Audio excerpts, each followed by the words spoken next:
The beautiful land of Norway apparently birthed out the Dustborn game. Have you seen or heard about this Dustborn game? We are the Dustborn. I have not. All I will say is a lot of shit has come out of Norway, and I will not be held responsible for it. I'll send you the link. Let's just say that they're giving Star Wars Outlaws a run for their money this week. I'm not surprised. There's a bunch of SJWs in my land, so don't expect everything to come from there to be fantastic. I'm not defending it just because it's Norwegian. Hell, I moved away from that place for a reason. So. Yeah. So yeah. Well, I have to check out this. Well, actually, I'm not going to check out this Dustborn thing, but I'm guessing it's something woke as hell. Is that Tassie writing about that too? It's Matt Gardner, I believe, but Dustborn is a game that was born out of the European Union giving money to some developer in Norway to make essentially what is anti-American conservative propaganda. Oh, of course. That would be a requirement to get that EU. Then I know exactly what this, and I can tell you, I know a little bit about the Norwegian gaming community, having dabbled in it myself. So this review from Forbes that says, Dustborn review, a political adventure rewarding patient open minds. Yeah, of course, here you have all of the DEI things. Yeah, this would be a requirement to get that EU funding. Here's like the thing. The Norwegian gaming scene is really, really fucked up, because the problem with the Norwegian gaming scene is that you have a few national bodies that reward certain games and give funding, because there are so few companies that are self-sufficient and that don't need that funding. It's pretty much Funcom and a handful of others. Now, every other wannabe Norwegian gaming studio, they need to apply to government grants. And here's the problem with the government funding situation. They are not aimed at making the company self-sufficient. They support each individual game on a project-to-project basis, and they don't support the project in one go. You have to apply several times a year to keep that funding going. And then they have all of these kind of requirements to make sure that you have the right kind of messaging, because they want a certain kind of games, which is why you have a bunch of major studios coming out from Sweden and from Denmark, because there the focus is on getting the actual game studio to work, but you don't have that from Norway, because we have this messed up system that's actually fairly similar to the Canadian movie funding system. Recalling that clip, Paul, that you dared me that was not going to get 12,000 views. It did. Haha. It did.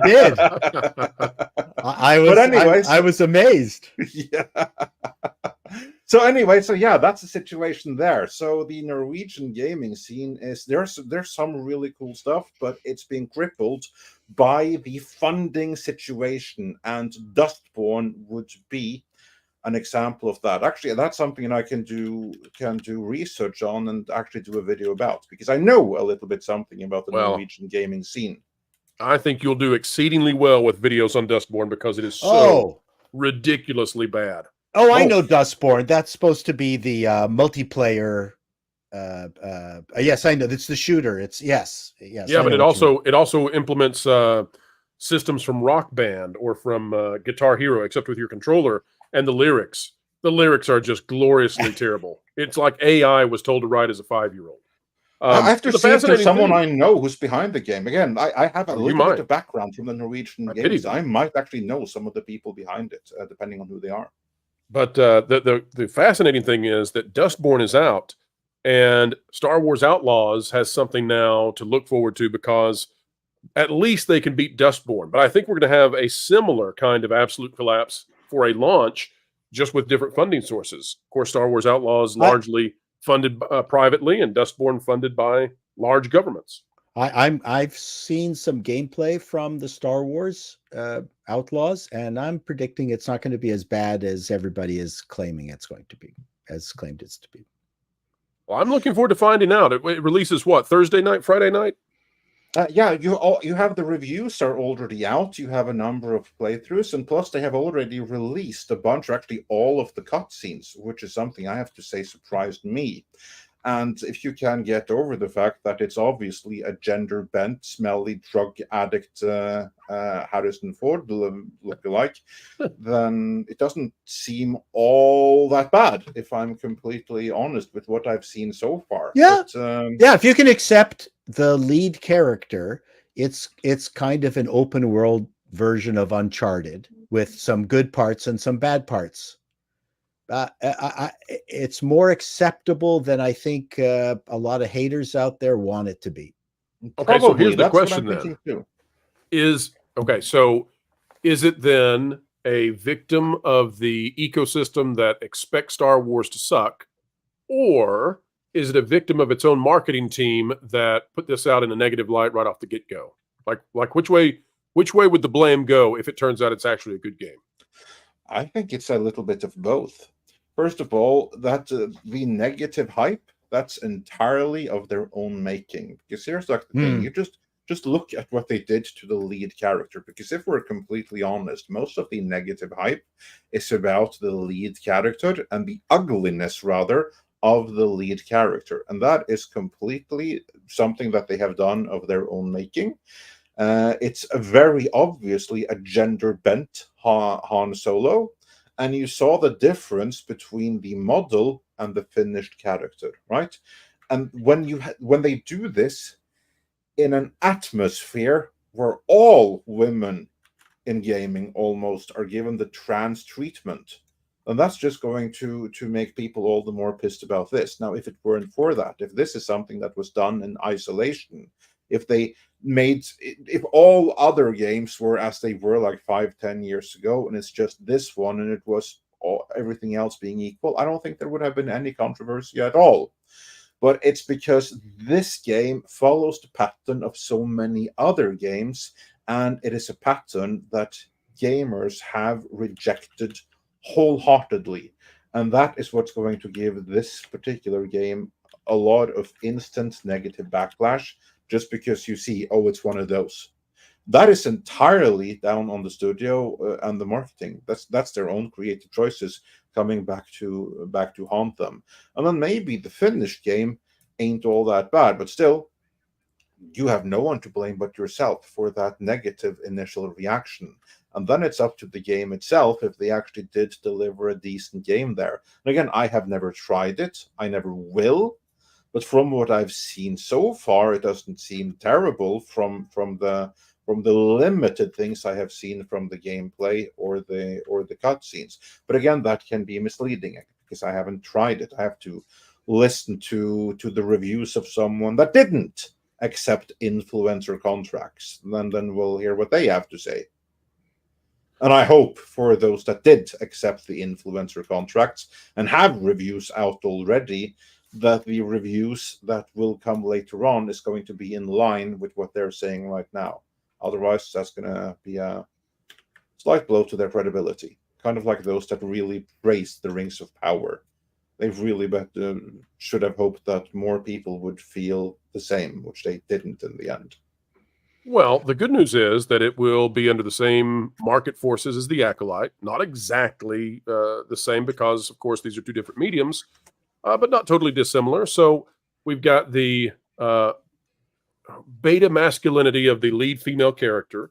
That is something that the gaming industry and Hollywood seem to be obsessed with right now. I think Chris Gore has called it hot-phobic, and we'll find out. Too. Yeah, heterophobic. Yes. How does the market respond to that? If it's great gameplay, does the market look over that, or does it not? Does society embrace this or no? And it will be judged in the same way as the Acolyte in terms of how many concurrent players does it have, how many people are enjoying the game, what kind of resonance does it have in conversations with the people who are apt to share it with their friends. And we'll see. That's the great news about the free market. Let's let it have at it. And all the shills and all the influencers, they give it a little bump in the beginning, maybe, although people are becoming savvy to what it is they're up to. But after that, this thing has to live or die on its own. And I can tell you that Gameplace, the YouTube channel, will be streaming this and reviewing it when it comes out. And, we'll see. But I think the influencers and the shills have lost some of their cachet over the past many years. The irony is that Lucasfilm, or a lot of the gaming companies already have an existing way to sidestep these types of attractophobia issues, and that is with having customized character creation. I mean, that's how you avoid all the things. Like any individual player can do whatever they want, whether they want to be, as woke as they are or as base as they are. It doesn't matter. You give that agency to them because, sadly, one of the best Star Wars games that was ever released that was sadly prematurely canceled was Star Wars Galaxies. That had full character creation, customization, explorable world, tons of missions, interactions, all within the original trilogy.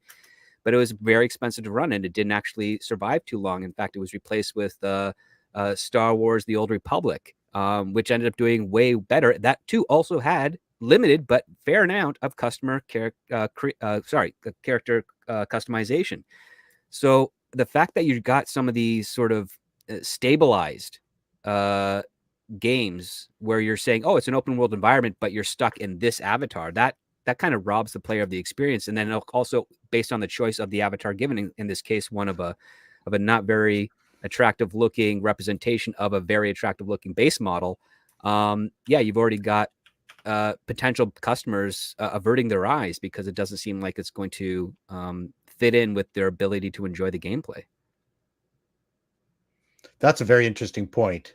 Why did they find the need to shoehorn it into a female version of Han Solo? That's an interesting point. It's completely unnecessary based on the scenes and the interactions that look very good in terms of when they go into a bar or a location. It's nicely done. Again, very Uncharted-like. None of the interactions that I recall had anything to do with their sex or gender. It was pretty neutral. You're right, Script. Why not have a make your own smuggler. Make your own smuggler. Really? I mean, that would have really solved a crap ton of problems with the game. Yeah, I mean, I've been on tons of games where you have characters that are made to be looking the best looking ever, and you have others that are fat, obese, crazy scars on them, but they're all doing that for entertainment value of the player. Right. And it's fun. And you don't have anything to worry about in those conflicts. I mean, in Uncharted, the story specifically deals with Drake and Sully. That's one of the best things about the Uncharted series is how cinematic it is and how good the script is and how good their relationship is. But I see none of that in Outlaw. One of the fascinating things too about the risk they're taking here, to do this virtue signal, if that's what was part of their calculus, is that there are reports this game is costing in excess of $200 million to produce, and that it also has the largest marketing budget that Ubisoft has ever granted to any game in their history. So you're talking about a game that is going to need a huge player base, a huge amount of people to make that purchase for it to pay off. And especially when you have so many people who will be playing this via the Ubisoft streaming service, that really diminishes the amount of capital that's going to flow in to pay off all of this capital that was expended to have the game made. They need a huge win with this. So hopefully they're confident. Hopefully it's good. Otherwise, Ubisoft is going to be looking much more like Lucasfilm as of late. I think it's going to be okay, honestly. I think it's against what the naysayers have, like I said, have hoped. It's again, they've got some technical issues they got to debug. Some aspects of it really do need like an NVIDIA 4090 graphics card, which will only set you back $1,500, which we all have, right? I think that they probably can afford that if that's the biggest of their problems. Anyways, will it run on a Nintendo Switch? That's what we're all waiting to know. Yes, which and this will be interesting. I think this game, more than any of the other games, will test the influence, let's say, of the naysayers of the product to date. You mentioned all the people who have talked about the character work on the lead character, right? Will it matter That's going to be interesting. This clip was taken from Midnight's Edge in the Morning, which streams live every Monday, Wednesday and Friday at 9 AM Pacific Time on the Midnight's Edge main channel. There you can send in your live questions and comments before clips and full stream replays are uploaded to Midnight's Edge live archives. We are also on Twitter, Rumble, Odyssey and Facebook, so smash that like, help share, subscribe and join us.